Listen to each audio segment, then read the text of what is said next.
Oh, that's right. DM and the PM, baby. What's going on, everyone, and welcome back to another episode of DM in the PM. My name's Tom Quinn, resident Dungeon Master here at Modern Myth. Today I'm joined by a very, very special guest. He's the Tentacle Titan. He is what else we got? The Sultan of Squid.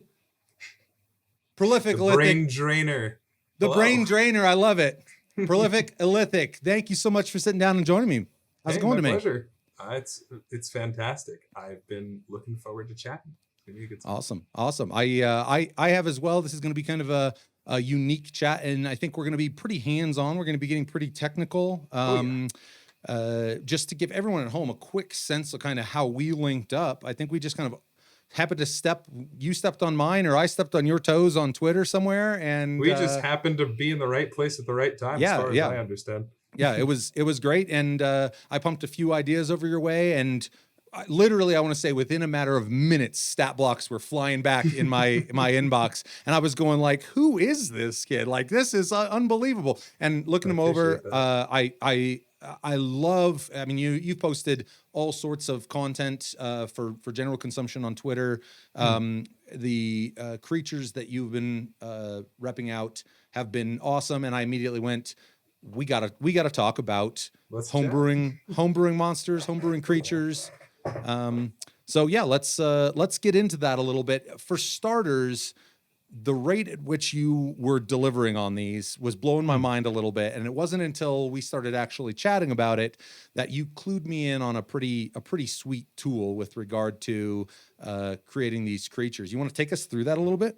Oh, absolutely. So first off, this is not my tool. I want to make that clear to everyone. This is a tool by a guy by the name of Falindrith. You can find him on Patreon and GitHub. It's called the 5e Monster Maker, and I'll be tossing my screen up when we get further into it and show you guys the ins and outs of it. But this is it's an open program just sitting there online. You can add any sorts of templates to it. It's got some basics for you, and it lets you create monsters in a modular manner and export them to PDF, PNG, all sorts of different JSONs. You can link via tiny URL, and it's in the it looks like it came straight out of a monster manual. It's text boxed, formatted, the couple basic commands you can put in there to make sure it's working perfectly. But it's an absolutely wonderful tool, completely free, and like I said, the guy's on Ko-Fi and Patreon, so he could probably use it. we will drop the link to the tool itself. We will also drop the link to the ways in which you can support the creator. It's my understanding, though, that you have been going above and beyond that and kind of gearing up to take what is. I mean, I was blown away by what an awesome tool this is for creating your own homebrewed creatures, or even modifying existing homebrewed creatures. I was even more blown away when you started talking about what you have been doing with the tool in terms of enhancing it and kind of preparing it to really be ready to tackle those wild creations we've got brewing up in our heads. Can you talk with me a little bit about that as well? Oh yeah. So it's the one fallback that I think the tool has, the one flaw, I guess, is that it is mostly just monster manual and DMG kind of, the basic stuff. So what I've been doing, since I have the blessing of having most of the books on Roll20, I've been going through and adding features from almost every monster. I've got every spell that's been released available within the tool right now. And, Nice. I've just been taking the time, putting the formats in, because at the end of the day, if I'm working on some monsters, I tend to be an impulse creator, right? I see something, I browse Pinterest, I look at different pictures of cool, creepy things, and I go, hey, I want to stat block that. So I go into my creator here, and I don't always want to have to be typing things up, getting different this, different that. So I've been saving all the different features from a whole bunch of different monsters from many, many different books as templates, so that as I'm working, if I want, let's say, this thing can have an Emerald Dragon's Breath weapon, but we'll tone it down and we'll make it like an aura kind of thing. Like, I can bring that in as a template and just work with it from there, and it cuts it's cut cumulative days off my work at this point, I think. Yeah. Oh, no doubt. And like I said, I mean, I was blindsided. I think the very first, and my party is not privy to it yet, so I'm not going to get any details on the very first send off that I sent your way. But again, I was blown away by both the how well it spoke to kind of what I had communicated to you. Like, hey, this is kind of the concept. This is the idea. I sent you an image. But like I said, just the rate at which you were able to deliver that stat block was unbelievable. It speaks volumes to both your proficiency with the tool itself. Now, all of this additional work that you're kind of grafting onto it, I know that you have not set up your Patreon side yet, but that is ultimately going to be available to your your patrons when that time comes, correct? Yeah, I'm going to be setting up my Patreon probably by the end of the week. It's Thursday, so probably beginning of next week. But I'll be getting that up, and yeah, that's definitely one of the main things I want to offer is doing the legwork for that, so that other creators can get in there and start making their own stuff. Because I know that a lot of people have these cool ideas for monsters, but at the end of the day, it's a lot of work. You sit down, type all that kind of stuff out, make sure it's formatted right, get it looking great, and I figure if we get more cool creatures going and we put this tool and more of the templates into people's hands, we'll have more of a display of content, and that's definitely something I'm looking for. But yeah, I will be I'll be putting the JSONs for both the spells and the features for the monster maker on my Patreon, and it'll probably be a relatively low tier. I want to make it accessible. I want to make sure spread the love. Well, whenever that gets up and running, we'll make sure that link gets over in the description of this video so everyone can know where to find that sweet content. I think without further ado, I mean, we've been talking about it a little bit here now. Let's get a little hands-on here. And I think the exercise that we kind of talked about that would be kind of cool is we want to create a little something, not just, let's just create a creature. We want to create a skirmish. We need a challenge for, what do you want to say? A low to mid-tier party? You want to go mid-tier? Yeah, what are your thoughts? I'd say, I think one of the main complaints, since we're mainly looking at a 5e perspective right now, and I will say this tool specifically is for 5e. So unfortunately, I don't know if such a tool exists for like Pathfinder 3.5, that kind of stuff. I'll do some looking around. But one of the main complaints when it comes to 5e is as you start hitting past that like level 11 point, you're getting to your mid to late game, a lot of the monsters in that mid game tier, when you're looking at your CR11, CR12s, I find them lacking. And I think there are a lot of things that creators not necessarily forget, but tend to neglect or not consider as options when you're looking at those mid-tier monsters that should have a little more in their tool belt. So I'd say we should look at, what do you say, like a level 9 party? Let's say 4 or 5 people? Let's do it. Let's do four PCs, level 9. Let's do it. Sure. 4-man band. Let's see. I'll pick 2. You pick 2. We got a Bear Totem Barbarian and an Eloquence Bard. Oh, okay. I like that. Let's see. We will have let's go a full-blown Assassin Rogue. Okay. And Barbarian. My buddy's going to be pissed if I don't put a paladin in the party. So let's get a paladin. Now, do you have any thoughts one way or another as far as subclass? Because I'm pretty flexible. I'll be honest. There's a little bit of the edge boy left in my heart that goes Oathbreaker. But I'm indifferent. I mean, let's go Oathbreaker. I mean, let's go Oathbreaker. Why not? It's pretty rare you get to see it, so we might as well put it on the page today. Fun. Yeah, let's do it. Okay, that's great. So I mean, all things considered, a reasonably robust party. They got some great support in there. They've got some very explosive damage if actuated correctly. Some decent CC from the Bard. You got some wonderful crowd control going on, especially if they're taking somewhere along this hypnotic pattern and Mirage Arcane later, but definitely more of charms and crowd control from there, as opposed to and we look at the weaknesses. You're lacking a sorcerer or a wizard. You definitely don't have as much outside of your rogue here. You don't have as much ranged opportunity. Most of this party's definitely going to be in there. Right. And I think when it comes to if you're making any sort of encounter, or especially monsters specific to a certain campaign, I think it's important to always consider both the pitfalls and the strengths of your specific party, because in order to have an engaging encounter, I joked when we were talking earlier about the game Dynasty Warriors, just chopping down waves and waves of enemies. And Yep. as cathartic as that can be, I have found that that's not what most people come to tabletops for. I like to provide, doubt. for my campaign at least, I don't want everyone to fear death every fight. That's not the goal. But I want them to feel like they've triumphed. If you're going to be a hero, heroes triumph over adversity. And what is a hero without the adversity? I love that. I think that, I mean, two things really that I want to, I mean, what you just said with regard to kind of contrast of difficulty within the game space, being able to provide them those moments where they really do feel like I might be the baddest person in the whole realm. And then there's other moments that make them think a little more carefully about that. Maybe I'm just pretty up there. Maybe. Yeah, exactly. I fit top 15% at least. Definitely, definitely. So but I do think it is the latter of those two that when that final roll comes through and that final baddie drops, that's when the sigh of relief, that's when the high fives come out. That's when when you've hacked down at level 9, a dozen kobolds, you kind of go, all right, well, should we have lunch, or like what's the plan going forward? So I love that you hit on that with regard to kind of finding that scaling difficulty and being able to play with that to really challenge and engross your players.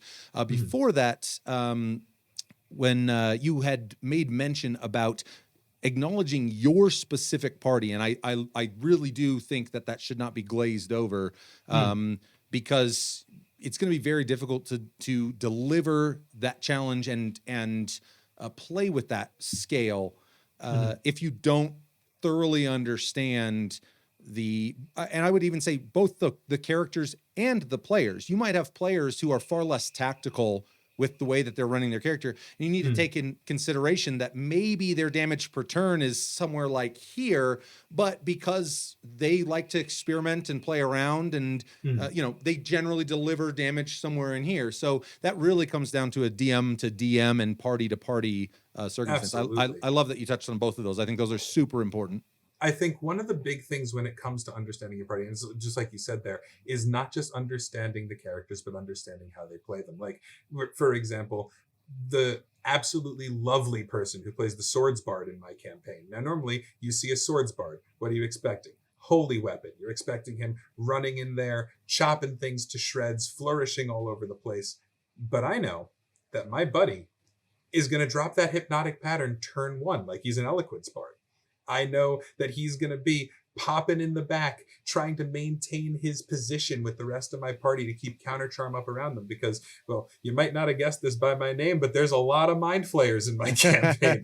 And that's I love that your world is also a consideration with regard to how your players are going to be interacting with it. And I think that says a lot about they're responding to the fact that they understand that there are specific dangers to your world that they need to. I love that. So sorry, continue. No, it's all good. See, but that's exactly part of the point there, is that when it comes to understanding, it's a mutual understanding between both the party and the DM, in that, I'd say 4 members of my party at this point either have attained Rings of Mind shielding, or, the same bard took Intellect Fortress. He would never have taken that in another campaign. But if you understand the main threat, or at least the arc that you're in, if you're preparing spells, or the campaign setting as a whole, if you can understand that and you build your characters up, I don't consider that metagaming. I think some DMs might consider it a little on the meta side, to be building specifically around what you think is coming from that DM. But I consider that the characters themselves becoming, more responsible, more in tune with what's going on in the world, and prepping their skills for what it is they'll be dealing with. So I think if there's that communication between the DM and the players, a mutual understanding of what exactly is going down, it leads to much more intense and almost realistic combat scenarios. This is what your guys would be prepping for, and this is if you're running intelligent monsters, for example. The Illithid, very, very smart. They're also going to be preparing if they've been watching you, and they have. if they've been watching, note to the entire party, they have been watching. My party's well aware. But that's it, right? If they're watching you, they're going to be smart, and not just your Illithid. Anything with any sort of brains that is prepared for your party. No one's going to go in without a plan. Your party's not going in without a plan, and sure as hell the baddies aren't. So when it comes to being that DM and preparing those baddies, you have to think about the composition of the party, and if they were setting a trap, not just we're setting a trap, we're gnolls, this is how gnolls set traps. No, we're gnolls and we know we're dealing with a bunch of sneaky people. So instead of putting the caltrops on the road, we're going to put them in the forest. Instead of stringing up the trip wires right above the ground, we're going to hang them between the trees because we know your ranger likes to try to rope trick his way up there. Like those tiny little considerations can make or break an encounter. It can make or break the immersion of, I think your entire game. So I think you also nailed something with regard to not so much the creating of these creatures, but the running of them, whether they are stock creatures. Then again, I don't know anyone who's run a stock creature in like a decade. I mean, even if it's just a little tweak here, but whether they're straight out of the monster manual or straight out of your noggin, remembering that the intelligence of this creature should have a tremendous amount to do with how you are going to run them during combat. And I think that's something that's really easy to lose sight of as a new DM, but even for experienced DMs, like you said, as we start getting into these higher levels, sometimes you do want to graft brand new, exciting abilities in, maybe more than sometimes, maybe always you want to graft pretty those consistently. But you also might want to consider that the enemies that your party is coming to encounter, that there's some scaling of intelligence that may be playing into how well those enemies are going to engage or not engage in some cases with the party, depending on how things are playing out. Now we could go down the rabbit hole, I think, like this for a long time. But I think let's get back into the tool. Let's start figuring out how is it that we are going to challenge this 4-man unit. And I know before we started this conversation, we had talked a little bit about kind of skinning this encounter such that we had. Say a faction or just some kind of theme for this encounter. Sure. I love the notion about anyone who's watching who wants to grab these creatures and bring them into their own game, or this encounter at large, bring it into their own game. I love the idea about that being pretty modular. So, it's not way off the deep end where they have to be in a different plane of existence to ever think about running these. What immediately jumps to your mind? We're in the brew house right now with the man himself. He's sitting in front of the tools. Talk with me a little bit about what's the first place your mind goes, given the party that we just discussed? Is there somewhere that's an obvious start for challenging this party to you? So my mind goes initially to this, right? Our main issue is going to be that bard. That bard is going to be definitely trying to eliminate the problems that would be bearing down on the rogue or seeing the rogue. You got your barbarian and your paladin in the front. They're going to be taking on most of the stuff there, but you're not really looking at too much of a ranged presence. Like we said, you're not looking at too much high caliber magic. Now, I was thinking about it and I thought, construct. I like constructs. Funny enough, I was helping one of my buddies. He was doing an ancient Egypt-esque arc in his campaign. Very cool. He had a problem where a sorcerer is mostly using fire magic. And so a whole lot of these undead, boom, gone. That weakness to fire is going to cause a problem. Right. The other thing in the arsenal is a whole bunch of charms. Well, constructs. I thought, You Two know, you're birds sitting, with one stone. you see your lich, he's sitting in his throne at the pyramid. You're expecting, as he raises his hand, for all of those zombies to pop out of the ground, and then the two statues next to the throne rise and raise their weapons, and that's when the party goes, oh, because you thought that was scenery. You thought you were dealing with zombies, and you thought you were ready for it. And that barbarian and that paladin, I would say, let's say we start this encounter with two of those, right? And obviously, we don't have a lich. Let's say we said we're dealing with a level 9 party. Would you say a little bit of a nerfed mummy lord sitting on the throne, maybe? I think that's reasonable. Yeah. That's... So we won't even worry about the mummy lord, because we've all seen what mummy lords can do. Yeah. But what's going to be protecting him? What is the thing that makes the encounter adversity? And that's, let me switch my sources real quick. Yeah. So I love it. Everyone the tool here. And this will also give everyone an opportunity to kind of get a first glimpse at the tool itself for those who have not used it. And we get a kind of ride shotgun, run co-pilot here as Illithic does their thing. So yes, I do what I do. So this is, as I said, Falindrith's Monster Maker. Now, as we look in here, you can see there's all different sorts of traits, attacks, actions. I've saved a whole lot in here, but that's. And so most of that, that is there, that is the work that you've been doing that we talked about early on. Yes, there is a, I'm not going to say, of course, that there's not enough to get started in here. If you were using the tool at base and you don't have most of the stuff that that I'm using here, that's fine. This tool is still fantastic, and you can add anything that you want to add. Let's say you have some really cool monster that you put a trait on. You're like, well, I want to use that. This is simple, right? Add trait, dummy trait. Oh, that says train. Dummy trait.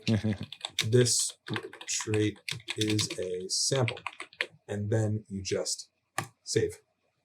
And you can save this, and I'm not going to save it and get it in the way of all my stuff right now, but if I save this and I search dummy trait up here, I could put that into any monster I want.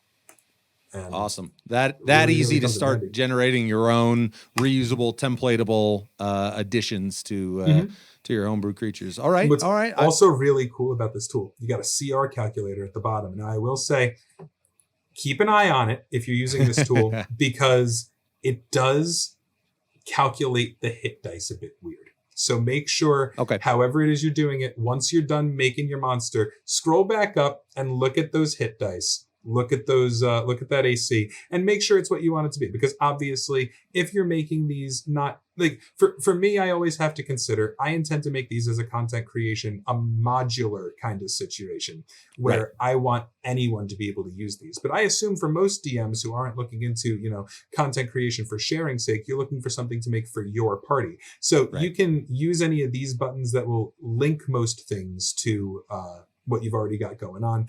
But I recommend once you've got everything done, make sure you go up and tool with that. But let's start here.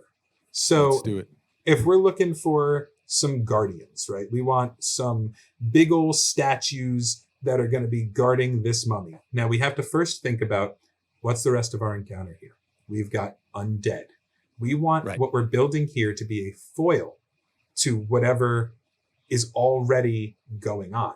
Because if you've got a whole bunch of undead that are weak to, they're weak to fire. They might have a problem with radiant damage. They might have, you want whatever it is that you're using to flesh out your encounter and make it a bit tougher, or, just a bit more interactive. You want it to be something that does not share many weaknesses with the rest of your encounter. So I'm just let's call this, right now we're just going to go with Throne Guardian. Beautiful. I'm going to roll with that. CR, we said we were looking to have 2 of these, and we're looking at a level 9 party of 4 people. Level 9 party 4. Well, let's just make them CR 5. Let's keep it there, right? Beautiful. So let's make them large, because, I do like me some big things, and I'm picturing those big old statues of Anubis you see outside of temples and stuff like that. Exactly what I had in my mind. I love it. That's what's in my mind. Perfect. So if you're looking at alignment, I know alignment doesn't really matter to most DMs these days, but you think it's a construct. It's neutral. It follows commands, right? Right. So now, if I want to link this to the fact that it's CR5, all I got to do is click that button. And now AC 15. Doesn't need any sort of AC type here. It's made of stone. We could call it natural armor. We could call it, chiseled exterior, whatever you want. I like that actually. Chiseled exterior. Very nice. So then we want to think, and we've said it's CR5, but we got to keep an eye on this down here. This is when it's going to start to mess with things. So you got to think thematically, right? I start in theme and I bring it to function, because trying to bring function to theme, I think, is a little harder. You got big statues. They're going to hit hard. This is relatively low. Make it strength 16, right? They're not going to move fast. They're made of stone. Unless you've got some sort of serious magical difference going on. And of course, feel free to, give them extra features, give them, haste or something like that. If you're looking to use these in a greater regard, it can always be changed. This is just the building block. So I'm not going to give it very high dex. I'm going to put its dex at like 13, because this thing's not going to be able to, it's not going to cause too much trouble. Constitution, this is a statue. This thing, that right there. This thing is big. There we go. This is a big boy. Intelligence, it's a construct. I'm not bringing that above 10. In fact, I'm bringing that to 9. Intelligence is going to be a problem for this thing. Wisdom, I'm going to keep raw, because there's no reason these things are any wiser or less wise. They're simply following orders. Love it. And charisma here, I'm only going to bump it a little. Now, the stats on this thing are going to seem a little weak, but there's a reason for that. Speeds. Oh, first things first. I can link the hit die to our CR here. Now, like I said, it gets a little messy, but I think 142 is a little much for what we're going for. We've got a party of 4 people. We got to consider they don't have much range. They don't have much AoE. Right. They're going to have to get toe-to-toe with these things. You're going to need to get toe-to-toe. So normally, against like my party, for example, my party is 7 people, I'd probably leave this at this much HP. But considering the party we're working with, we're going to bring it down. We're going to put these each at 95 HP here, 10d10 plus 40. Perfectly reasonable for a big old statue. Now, speeds, I'll bring her down to, let's say, 25 feet here. It's a big old boy made of stone. We're not exactly looking at flying sphinx statues or anything like that. Saving throws. I like to always give my monsters proficiency in at least 2. So I'm going to go Constitution and Strength here, so that no one person can particularly just knock out whatever monster it is we're working with. Now, the cool thing about this tool is that it's going to automatically match any of these saving throws, damage, any of that with the features that I've put in so far. Awesome. It can all, however, be overridden. So if I wanted it to have 0 on a dex save despite having 13 dex, I could do that. Okay, very cool. So you can mess with that. Now we're going to look at skills. So this is where I think the first big manner of discussion that I actually wanted to talk about with you. I think something that is horrifically underused is expertise. Now, I'm not saying that this should be something that's super, super common. I know a lot of people like to give proficiency to monsters in some things. But if you're thinking about something like these statues, right? These things are there to guard the throne. They're there to keep intruders away. The entire point of them is to generate that ominous aura that tells you to get out of there.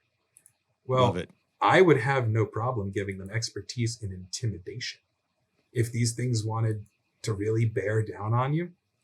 And then, give them a little proficiency in perception. They're sentinels. They're keeping an eye out for their leader.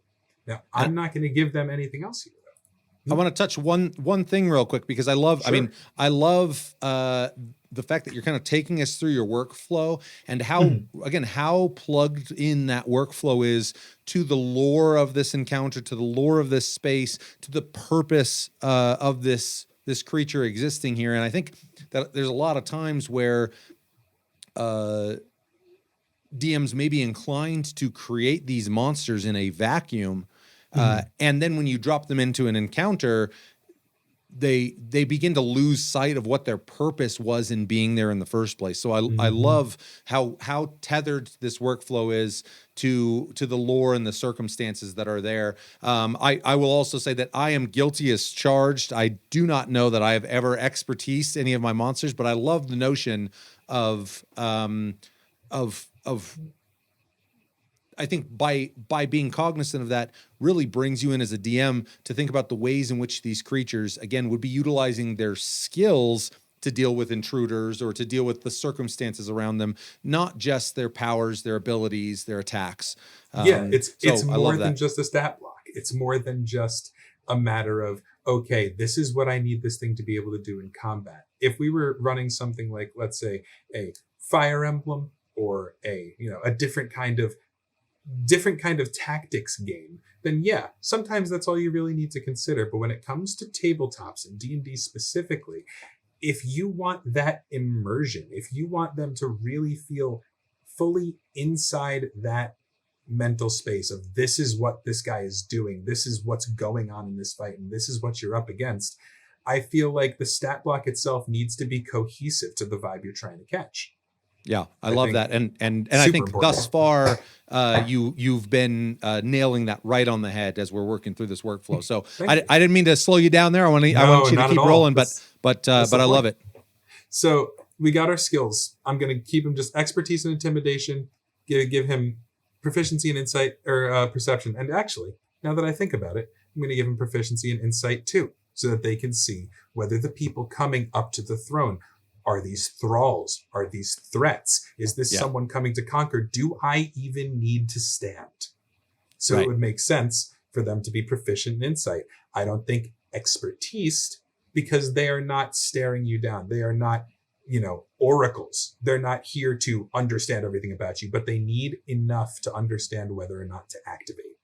Right. Love it. Now, the next thing, damage type adjustments and condition immunities. I think something that is horrifically underused in anything under, say, CR10, if it's not meant to be a boss or a serious problem, horrifically underused are your immunities, vulnerabilities, and resistances. And I think vulnerabilities is the big one. Like, for Throne Guardians like this, we're thinking of them. They are made of stone, right? Stone animated by magic. Yep. So, what's not necessarily going to do too well against stone? Well, I don't see cold really doing too much to them. Right. You don't, you freeze a rock, it's a rock.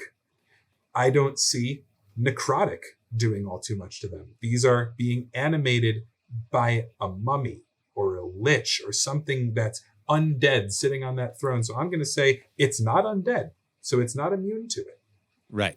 But it's certainly not going to be taking as much damage to that.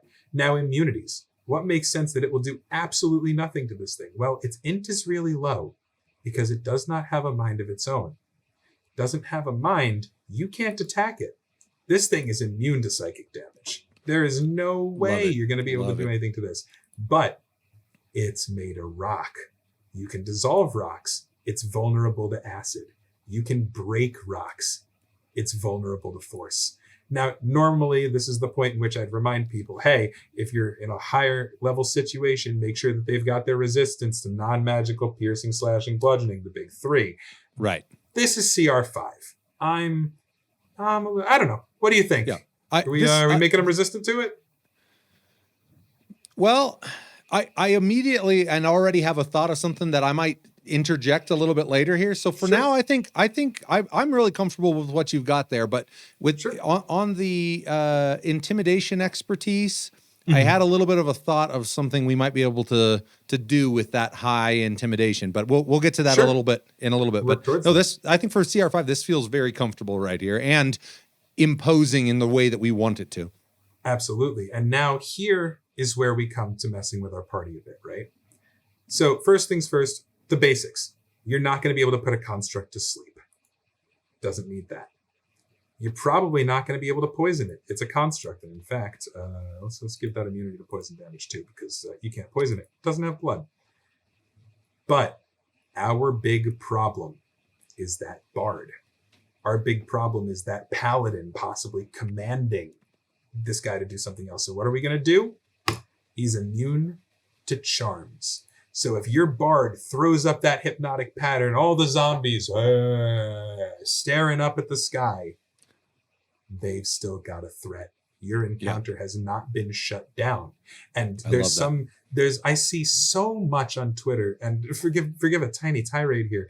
I see so many people on Twitter saying, I took all this time setting up this encounter, and then my player did X, and my whole encounter fell apart. And yeah, that can happen. It certainly can. It happens to all of us. But it shouldn't. Because if your encounter is well balanced around the strengths and weaknesses of your party, no one thing, unless you are dealing with a one boss, lich situation, let's say you've dealt with all the ads, right? Whatever. Right. If you're dealing with an encounter with multiple creatures, no one thing in my mind should be enough to shut down the entire encounter. Yeah, I couldn't agree more. Only one thing should be enough to shut down the entire encounter, and the party should have to figure that out. I love that. And I love the nod to two things there. I love the nod to, I'm a little hesitant to use the term puzzle, but it's something I've really been crunching on lately, is thinking of ways in which your party can be actively solving some combat-oriented puzzle. And I don't want that to be misconstrued as, there's a bunch of big buttons on the ground and we have to push them in this order while we're fighting. Mm-hmm. Just more that there is a better way of doing what you're trying to do. And it's up to you, through trial and error, through successes and failures in that space, to discover what is going to result in that triumph that we're really wanting them to feel at the end. And discovering that and triumphing through that is one of those moments, like we talked about, where your party goes, man, if we hadn't figured that out, that might have been a TPK there. We might, that, and that really pays dividends there. One other thing I just wanted to touch on that you mentioned was acknowledging your party's strengths and weaknesses, and making sure that the encounters you're building aren't going to be, I forgot my wizard had fireball. Oh man, that's it. But another interesting way of thinking about that is obviously players put a lot of thought into the way that their strengths and weaknesses interact with each other, so that they are a rounded entity in the world that can handle lots of challenges. Exactly what you're doing here is finding a way to round this otherwise undead encounter, which has its inherent weaknesses, and going, a lich who's intelligent enough to know the weaknesses of his minions, certainly would be smart enough to know that, hey, maybe these two big sons of guns are exactly what the doctor ordered to keep these heroes on their toes. So that's something that I think too, again, in counter designing, and to your point about hearing other DMs espousing the collapse of a well thought out encounter, is, I think in some cases that is a good indication that that they overlooked this critical point, that the enemies, if intelligent, are thinking exactly the way the party is. They're finding each other's weaknesses and shoring them up as best they can. And that's a great way, I think, of ensuring that you're going to deliver an encounter with some longevity. Absolutely. I couldn't agree more. I think when it comes down to looking at certain things of the party, and I do want to stress, there is a fine line with that, because there's always, you can't balance your encounter to the point where the party doesn't have an out. That's why make sure that no one thing can take care of this entire thing. However, right, let's say we're talking about our group of undead here with our 2 throne guardians. These guys are immune to the charm. But if your party decides, hey, we've realized that. We're going to take these things down. How about you, Mr. Bard, charm everything else coming towards us, right? That way, the paladin can tackle one of these, the barbarian can tackle the other, and our rogue is slipping around the outside of this encounter, one-shotting everything as it's still in the hypnotic pattern, right? Getting that sneak attack off. You have to think on both sides of it and make sure that your party is having a good time. Because I share the philosophy that a lot of people share. The only hallmark of a good D&D session is if you walk away from it and the DM and the players both had a great time. Yes, and it's a game. That's the whole point. Yeah, and well, I love that the layout that you just did for this is how we're going to handle this situation as a party, and how much more cohesive and strategic and role driven that combat is than, hey, there's a bunch of big guys. Should we just hack them until they fall down? And that's that. You know, each person is really able to shine in their own regard. So yeah, I love that you hit on that. So, but let's keep running down this. Let's keep running down this construct. I'm loving our Tomb Guardians here. I'm sorry, Throne Guardians. Oh, for sure. So I think you had said Assassin Rogue, right? Is what we're looking at. So we're not going to give these guys. They don't have too much of a huge perception. However, once more, let's think about it. If these guys were meant to be guarding this throne, then anyone walking up those stairs needed to be seen. So we're going to give them true sight 10 feet away. Not enough to cause a problem for our rogue 40 feet back, right? This does not invalidate our rogue. But if this rogue tries to sneak up behind them, well, they know you're there. Coming. They've got another thing coming. So languages, don't need them. It's a construct. Always think about, where your places are from. And remember, if they have any sort of telepathy, to put it in here. It's always necessary to keep that in mind. But these are a construct. It's not necessarily going to be too much of a problem. Now we can start going into traits. So this is where I have my most fun. As we're looking at this, anti-magic susceptibility, first off, right? If you get any sort of anti-magic going in here, these constructs are going to sleep. And so now if I go into traits here and look at this, right? If you see the template here just says the name in brackets, but if you look on my character sheet over here,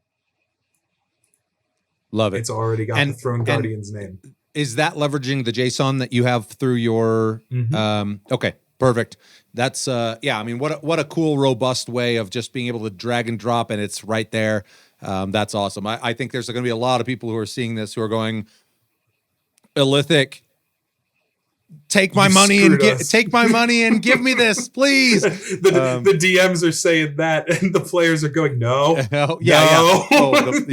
The player side, they're going to pay you to take it down. Yeah, well, whoever wants to pay me more can. There you go. Equal opportunity. I like that. So let's hit me with something here, right? We're looking at this guy. I'm going to float out something that I had in my mind because you're so much more familiar with the tool than I am, and I'm actually a little curious to see how the tool can adapt to this thought process. Sure. But it was something that I was playing with a different construct concept. This is some levels back.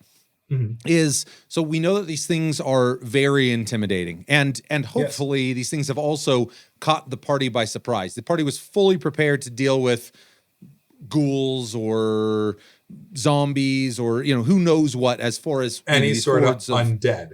Yeah, and so kind of as they're postured, feeling themselves a little bit, they made it to the tomb. They're standing down our potential big bad for this arc, and these two things come to life. I love the notion about that intimidation, them having some sort of ability in which if a character has failed against this intimidation, that it impacts the amount of damage. This construct is shrugging damage on against creatures that are intimidated by it. Okay, so then let's look at how we want to do the intimidation. Is Okay. this a passive aura of intimidation? Is this That's you're staring at it and you're getting like, at the beginning of each of your turns, maybe you can make some sort of a save. Right? I like that. I like the idea that every turn you have a chance of being able to really crack this thing, but sometimes you look up those, 12, 15 feet, however tall this thing ultimately is, and you go like, holy crap, we bit off more than we can chew. And So- your resolve is shaken. The blow you would usually deliver, striking true with absolute force. Instead, you feel that tremble in your wrist as the blade makes contact. And So here's what we're going to do, right? We'll go imposing presence. Any creature attempting to attack the name must make a DC. What are we looking at? So, intimidation. Normally this is the part where I would do this. I'd go DC charisma, and it would show DC 13. And you know what? Okay. We're looking at a level 9 party. So I'm just going to DC 15 this for now. Okay. I think that's relatively fair. And of course, the cool thing about all homebrew like this is if you're a DM and your party goes, DC 15, you look at this and you go, DC 15 save, my entire party is going to succeed on this. Then you go, DC 17. You bump it up on your end.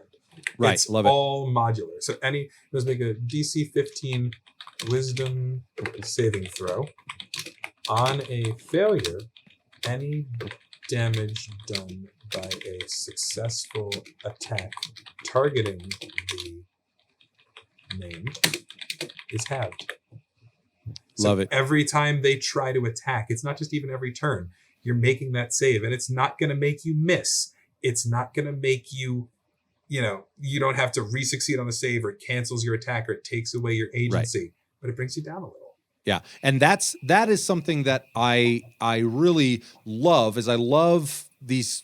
We'll call it a defensive type ability, but that somehow is diminishing. But nothing feels worse as a player than spending your whole turn swinging swords around and doing nothing. Right. And so, I certainly don't.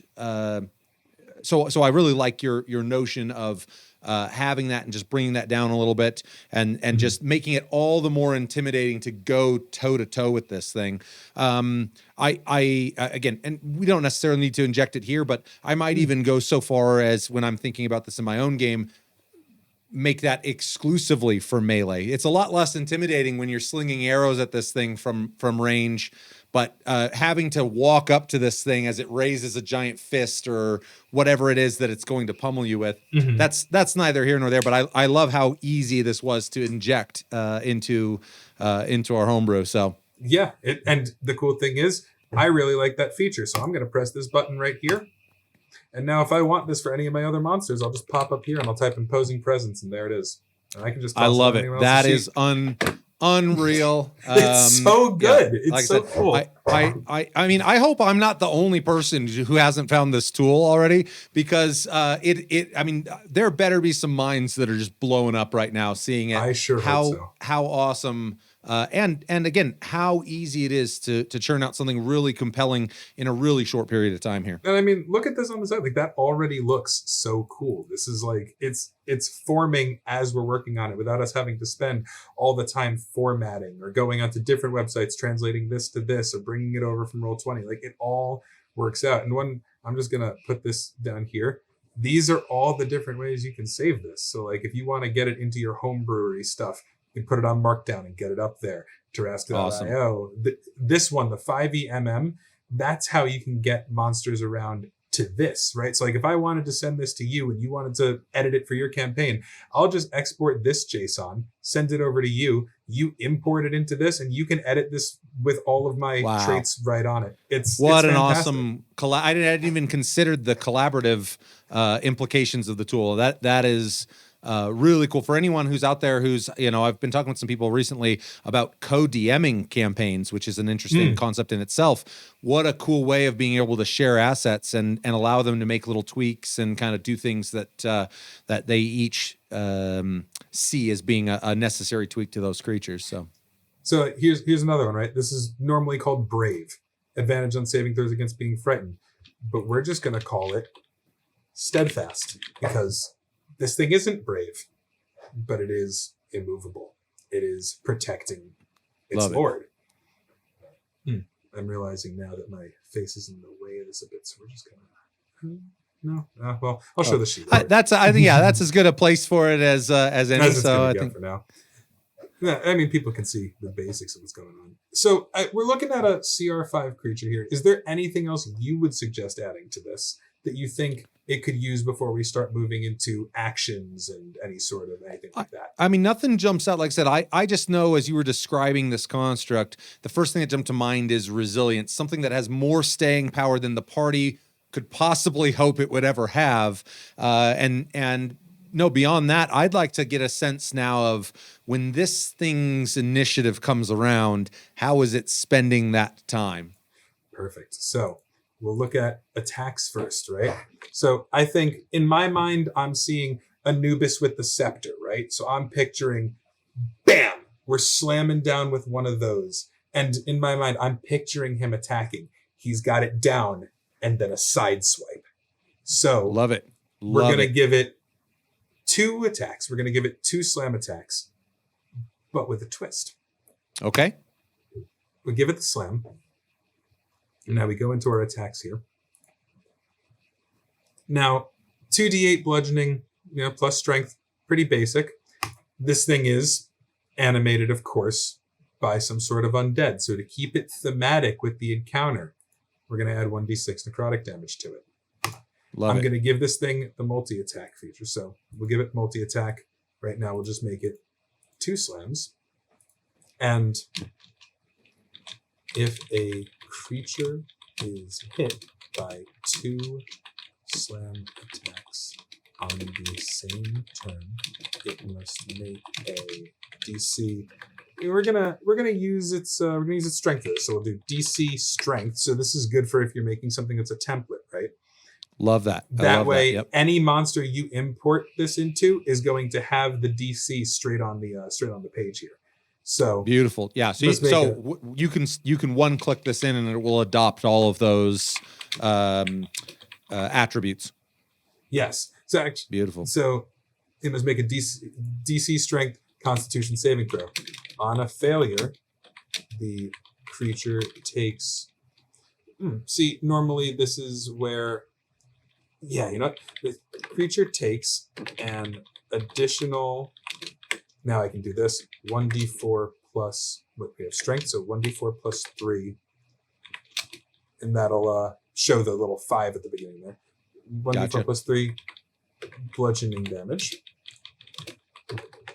and its movement speed is halved until the name is next turn. So now these things, we go back to our party, right? Yep. We've got our bard holding all our undead down. We've got our rogue going around popping the heads. And the barbarian and the paladin are confident that if they're holding these things off, if something goes wrong, they'll dash over to the party. But then they take 2 of these and they're knocked. They're winded and they can't make it as fast. And now positioning is a question. Now we're looking at if that rogue tried to sneak up behind it, that's exactly where where my mind went to is if the rogue decides to get cheeky with one of these, and something I really like about that too is, again, when you're thinking thematically, no doubt all manner of cat burglar throughout the eons has attempted their way, to grab something of value. There's a huge thematic necessity for one of these guardians to be able to really take away the strength of someone who's far more nimble than they are. And so I love being able to kind of feed that in, and also making it contingent upon both hits also keeps it from being overly oppressive. I like that as well. Absolutely. That way, you have your chance, but there is always a chance that there is consequences, and it leads to more fun. Where will the dice land on this situations? And sometimes one of my favorite emotions as a DM, this is a bit of guilty pleasure, is you guys have no idea how close to screwed you were. It's like when the party's going, wow, that went so well. That was so easy. And I'm sitting there like, yeah, but if that guy hit you one more time with that, you'd have gained a point of exhaustion and we'd have some problems. Like, oh, yeah. Yeah. Yep. The fun surprises.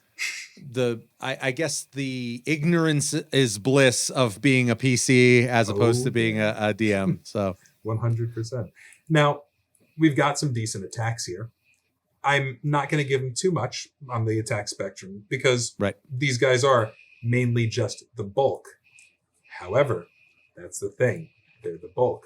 So we're going to look at regeneration here. The same one that trolls get. Okay. I'm going to put that. Actually, we're going to close that out here, right? We're going to delete this. And now we're going to make this an action. And I'm just going to very cool. Okay. Call it regenerate. Let's give them 1 use per day. Let's see. Name channels magical energy to regain. Now we're going to make this some dice here, right? So we're looking at 10, 3d6. Sure. 3d6 hit points at the start of its next 3 turns. Oh, I like that. Now we're talking. Now we looked at where their vulnerabilities are. Acid and force damage. So if the name takes acid or force damage, this trait does not function at the start of its turn. And we'll get rid of the bit where it dies only if it starts with the regeneration points, because this is an action. And so now we've repurposed something that was existing on trolls as a passive into an action for these people. And we're not going to call it regenerate because these are constructs. This is reconstitute. Love it. And I'm going to save that because I like it.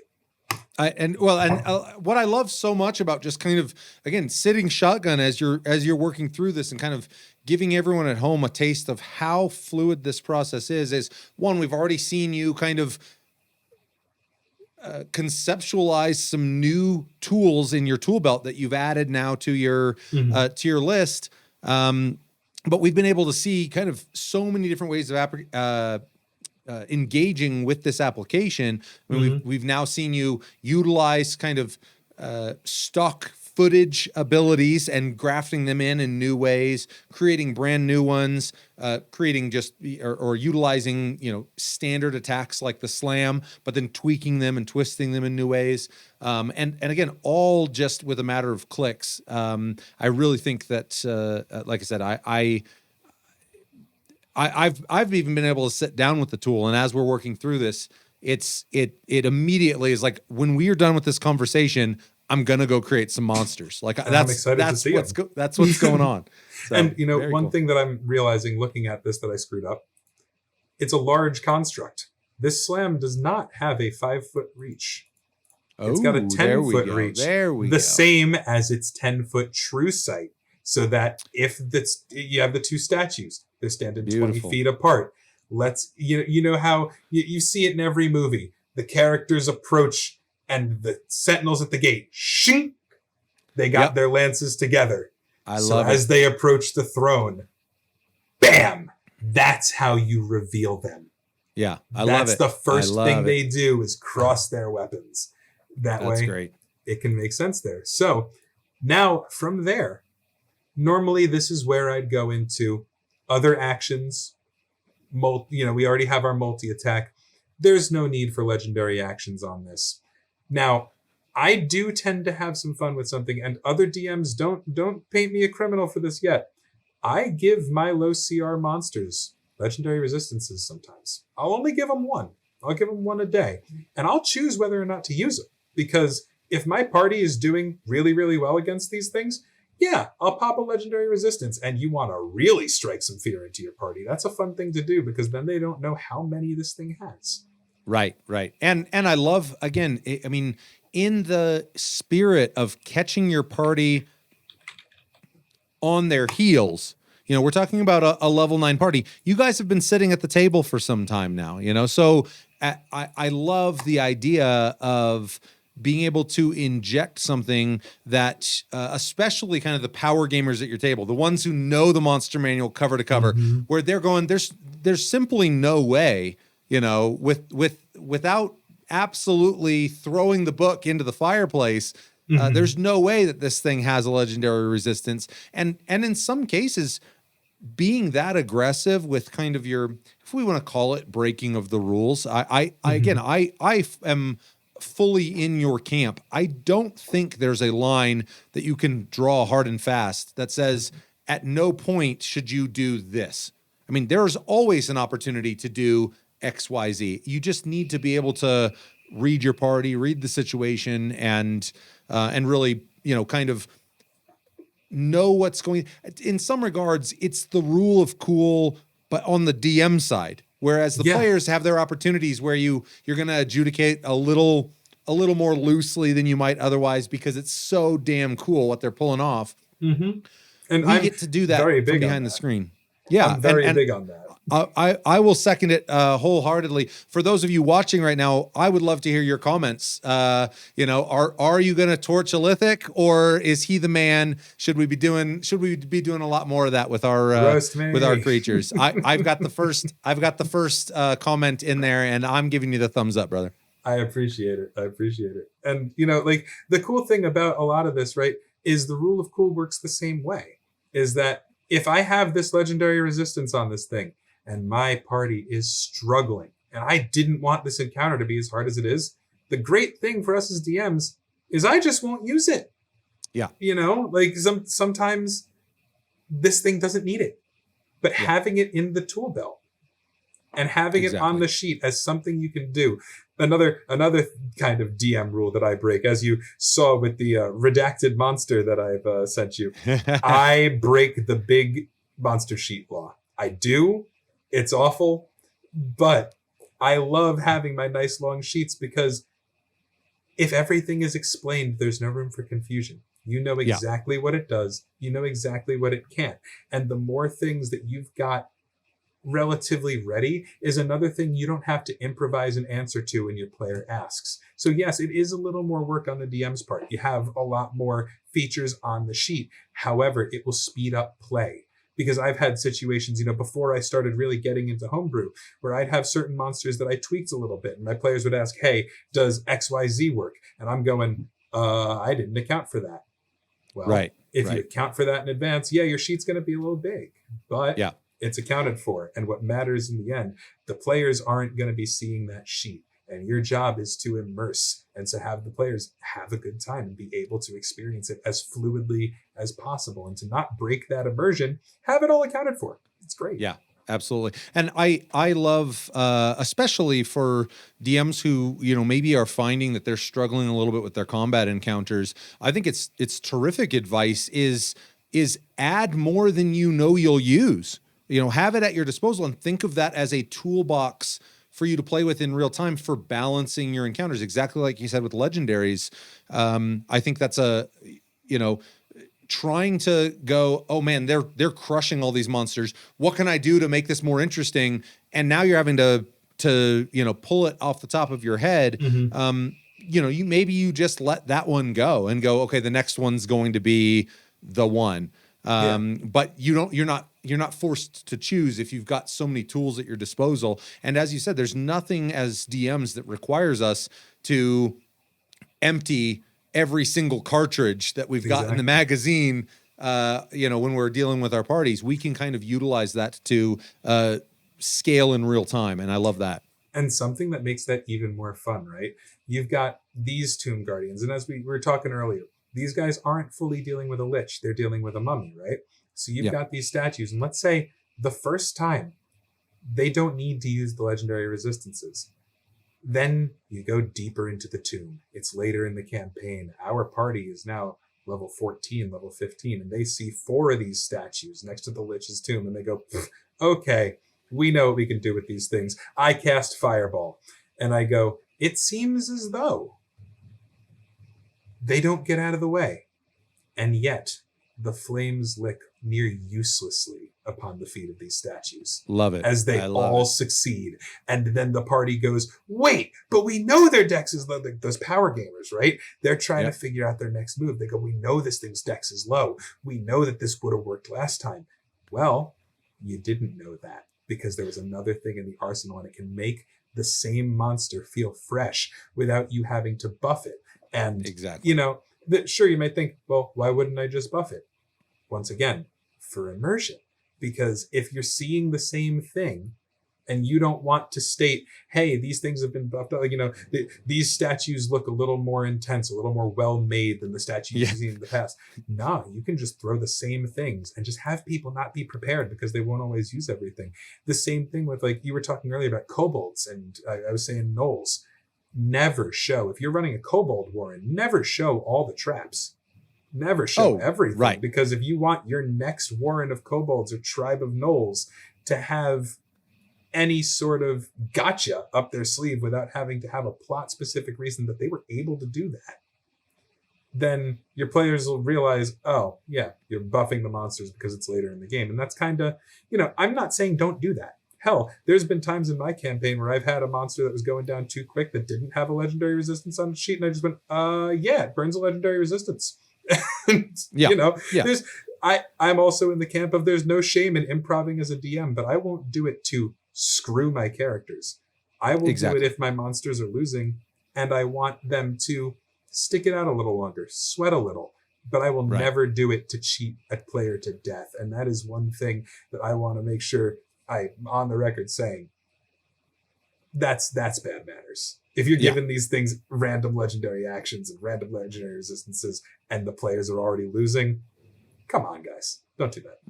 No, absolutely. Absolutely. And I really do think that, I think that's certainly come across watching your workflow. I mean, you clearly have an investment in this thing, existing in the world in the way that it needs to, in a compelling manner, in a fair manner. One thing I loved you said about revealing that legendary later is we've already kind of harped on how intimidating these things are, and nothing could serve that purpose better than a party who feels like they know precisely what they're dealing with, and all of a sudden it's got one more. Oh no, it's apparently that's not going to work. Now suddenly you should feel that shake in your elbow as you're drawing your sword. You should feel that sense of like, is this something totally different? Are we mistaken? Is this, and there is something to be said for purely pragmatic is, you're a DM, your time is valuable. You've got lots of things to get on your plate or get off your plate. Being able to just have that legendary resistance, add that little tweak that gets people thinking and questioning and gets the players feeling a little bit of that sense of intimidation, not just the characters. You're paying dividends with that one little ability being added in there. And I love that. It's beautiful. And now, so we're looking at this, we've got him pretty much complete. I'm happy with him if you're happy with him. I'm happy with him. I think he looks great. He's going to serve as a phenomenal guardian for our mummy lord, who is, I think, looking particularly smug on the throne, knowing that these two things are spicy, right? Yeah, he's a little spicy. He's definitely. Now we look here at our CR calculator, right? He's got a legendary resistance, which is going to bump up his defensive CR a little, showing average damage per round, max attack bonus. No extra saves for people to make right now. It calculates it as 6. So I'm going to bump this to CR6. Press this button right here to copy this tiny URL. And I'm going to put this in our chat real quick. And now if you look at that on your end, you don't need to this second, but if you open that link on your end, you will have this sheet exactly how it is with the ability to edit it as you go. I've got it right here. And that is unreal, just how easy that was to walk through. Really just a really, really cool demonstration of the tool. Like I said, I after you had made me familiar with it, I've been able to play around with it a little bit, but so fun. it was really cool being able to sit alongside and kind of, again, with a purpose, with a party in mind, with a location in mind, really just kind of walk through that. We unfortunately, and actually the timing worked out really well. We were able to rip out that Guardian. That Guardian, is it just easier to just make that push that out to on Twitter and make that available to everybody? We can do that. I will include that link certainly in the description for anybody who wants to grab this statue and start inciting fear and intimidation into their own parties.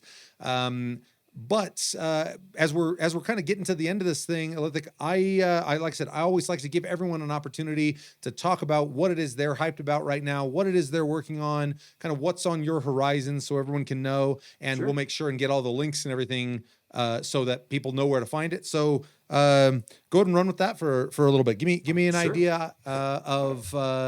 I'm hyped for this one because I've been a long-standing fan of said baddie or unsaid baddie, but give me what you got. Well, so to everyone, I'm the prolific Illithic. I'm a monster maker. I love making monsters and getting super into it. I love super thematic monsters, and right now my focus is on Illithid. I think that they are very underdone in 5e, and that is a shame because our squid friends deserve the love, respect, and brain matter that they should be granted by the Aether. And so I'm here to help with that. I've got a book that I'm actually going to be releasing for free at first, and put it on for pay what you want on Dungeons Masters Guild as soon as possible. It's going to be called Prevent Elder Brain Drain, the Illithid expansion.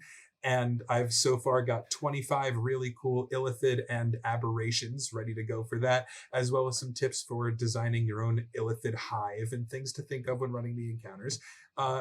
I'm planning on doing this for most different types of monsters that I think are underserviced, that I think could use some more fun.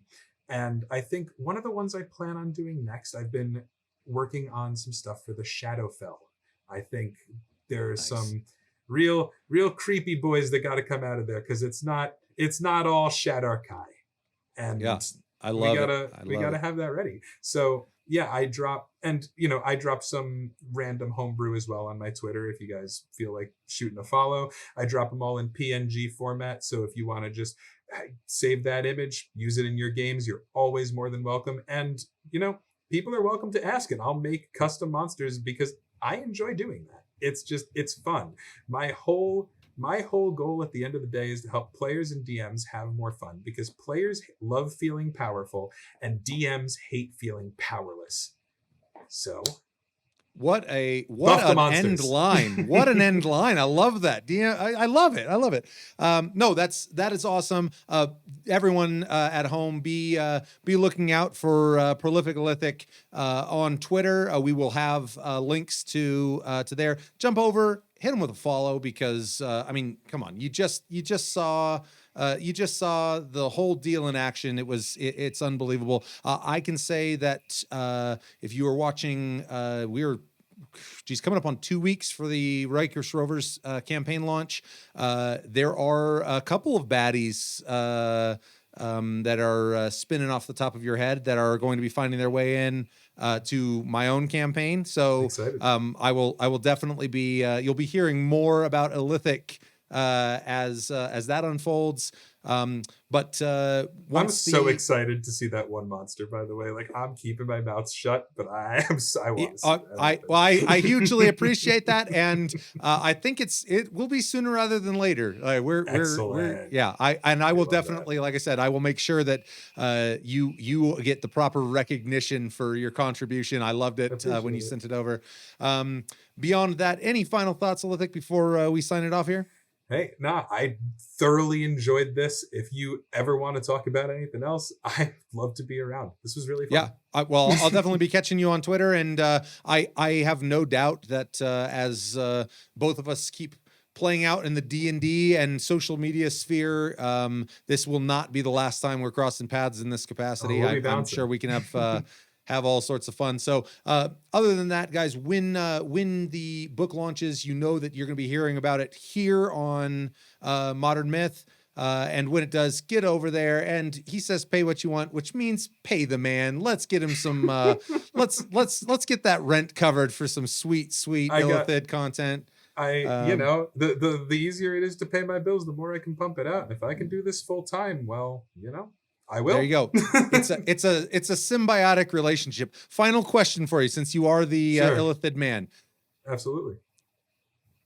Is it purely a parasitic relationship between the host, or is there anything symbiotic about that relationship? Is the host getting anything back out of that process? Because it doesn't seem like the worst thing in the world to become. Okay. Look, as far as I go, right? Here's the way I think about it. You were living your life without psionic powers before, right? Didn't have that. You didn't have. You could have felt alone. In a hive mind, you never feel alone. And that little tadpole that's taking, residence in your head, that could have become a neothalid and killed you. And you don't want that. So, why resist? Drain your brain, pop in the tadpole. It's fun. It's fun for the whole family. You heard it from the tentacled Titan himself. I think that's pretty much all we have here. We do have a little tradition here at Modern Myth. We sign off all of our videos with the phrase, "The world is yours." And I'm generally the only one on screen, so I'm the one doing it. But seeing as you are here with me today, if you would be so kind as to do the honors, I'm going to take us out, and then I'll give you the cue in any fashion you see fit. The world is yours. So, ladies and gentlemen, thank you so much for joining us tonight for this one. We hope you enjoyed just a really, really cool demonstration of some tools and some awesome monster building chops. We are so glad that you joined us this time. Until next time, the world is yours.